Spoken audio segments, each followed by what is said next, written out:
হে মহাজীবন, আর এ কাব্য নয়, এবার কঠিন কঠোর গদ্যে আনো, পদলালিত্য ঝঙ্কার মুছে যাক, গদ্যের কড়া হাতুড়িকে আজ হানো। প্রয়োজন নেই কবিতার স্নিগ্ধতা, কবিতা তোমায় দিলাম আজকে ছুটি, ক্ষুধার রাজ্যে পৃথিবী গদ্যময়, পূর্ণিমা চাঁদ যেন ঝলসানো রুটি।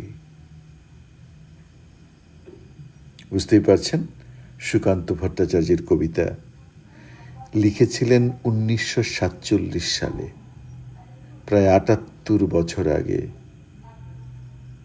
কবিতাটি এই সময়েও সমান অর্থ বহন করে।